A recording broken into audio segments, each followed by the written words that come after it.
But yeah, so important information. I think that it's a good thing that they updated this, and Yes. Hopefully it will mean more people are cured of breast cancer. Because I think, if I was looking at the data, I think it's close to 50,000 women a year die from breast cancer in the United States. It's a significant number. So It's a lot. all right, moving on to the next segment, which is kind of related, but Silly. absolutely not Silly. really. It sounds silly, but it's a real thing. So women with 3 breasts, is this a real thing? Do you recognize? I remember that picture. You remember the picture? Yeah, when I was thinking about this segment, I, of course, was thinking of the movie Total Recall, which they had one in the 90s, and it had this kind of, kind of memorable scene. It's sci-fi where this woman had 3 breasts, and so, that's I guess, the reboot. So did you know that this is a thing? Having more than 2 breasts? Like genetically?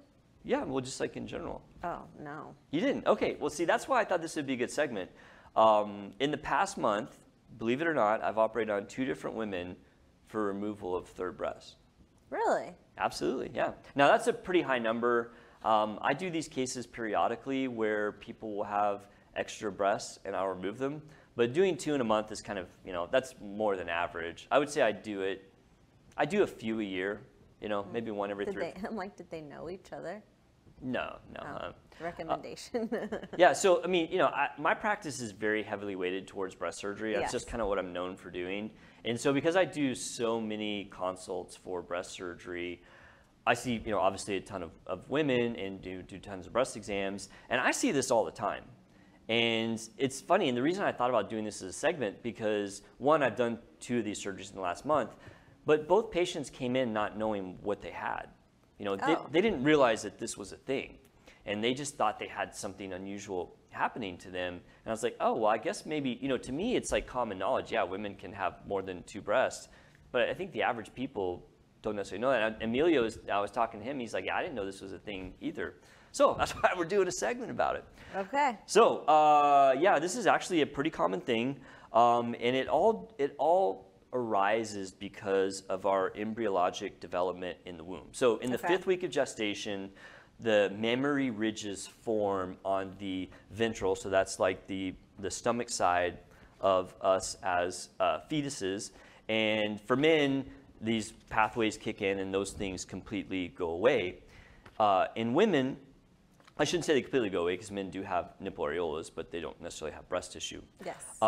In humans, the way it works is those spots regress except for the 2 on the chest. And so I want to throw up that next pic, Emilio. Yeah, so this is the milk line, and that shows where human beings could potentially have either breast or a nipple areola, one or the other, or sometimes both. And yeah, a lot of people don't realize that embryologically we're very similar to something like a dog. I mean, everyone. I use a dog as an example because everyone's seen a. So the circles on there are potentially where you could have nipples. Nipple areola or breast tissue, and I'll talk about what I commonly see. But yes. Interesting. Yeah, so that's the milk line, and so theoretically, a human can have breast tissue or nipple areola anywhere along those 2 lines. Yeah, I put smiley face. I didn't know if YouTube would get mad at us because there was like a picture of an areola there. I was like, oh, better safe than sorry. So I put the smiley faces up there. So cute. I know. So the risk of this is not high at all. It's actually fairly rare, but it's common enough that a lot of people have it. So there's a stated risk of 1 to 5%. Okay. So 1 to 5% chance of you having either accessory breast tissue along those lines or a nipple areola, or both. Okay. It's more common to have one or the other. I've heard of people having like a 3rd nipple. Yeah, there you go. But Supernumerary not like nipples. Yeah, but not breast tissue. Yeah. Yeah. So going back to the cases I did. So one of the cases I did was a large amount of breast tissue in the axilla, because that's where What's that? Oh, sorry, the armpit. Yeah, Okay. you got to check me. Sometimes I use doctor words and I forget that it's not. Okay. I should have known what that was as soon as you lifted up your arm. I was like, oh. Yeah, actually. So the most common place that I see accessory breast tissue is the armpit. Mm-hmm. I see that literally all the time. I mean, I have little, I always call them chicken nuggets. I mean, it could be that you have a little tiny bit of accessory breast tissue, or it's a very common area for people especially with arms down, to get like a little bulge, you know. Yeah. And so, yeah, I mean, it could actually be accessory breast tissue. I have excess boobs. And I actually learned something when I was prepping for this segment, which I found insanely interesting. I found a study. Throw up that study, Amelia, can you? Yeah. So basically, long story short, this was a study looking at these vestigial breast mounds in normal people. And so, you know, kind of cutting to the chase of this study found that even in patients who don't necessarily have accessory breasts, the fat tissue along that milk line resembles breast tissue more than we previously thought. And why that's important is because that tissue is much less resistant to diet and exercise. And so that's why, or it's thought that maybe that's why people tend to have fat tissue on their abdomen more than in other areas. For females specifically. For females specifically, because that tissue, that fat tissue, is actually different than the fat tissue in other parts of our bodies. Even if it's not forming a breast, embryologically it's slightly different. It means it's slightly more resistant to diet and exercise. Yeah, I know on women, like the biggest part for women to lose weight is like right there. Yeah, across the bottom. Yeah. Yeah. Like right below the belly button, and that's where that picture was. Yeah. Where those little. I didn't know that fat tissue. I always thought it was just to protect our ovaries and.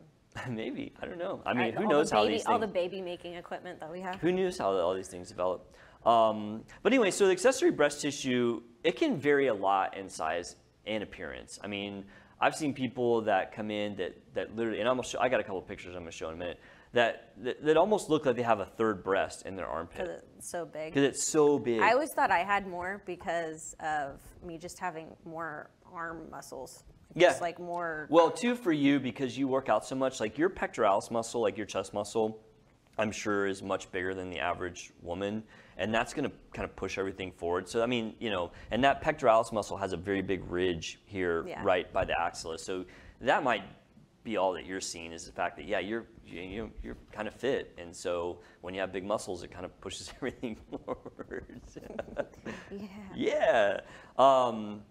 So as far as these accessory breast tissues or nipples, they're usually very benign and overall asymptomatic. However, this tissue does fluctuate like breast tissue, which meaning hormonal shifts can change it. So puberty, you know, your menstrual cycle, pregnancy, this tissue can respond. And just like some people get tenderness in the breast with their cycle, you can actually get tenderness in these accessory breasts with the cycle. And it's also susceptible to the pathology that people will see in their regular breasts. So things like breast cysts, fibroadenomas, which are just benign tumors, and even theoretically breast cancer. Yeah, now, I was about to ask. I was like, do people with this issue have?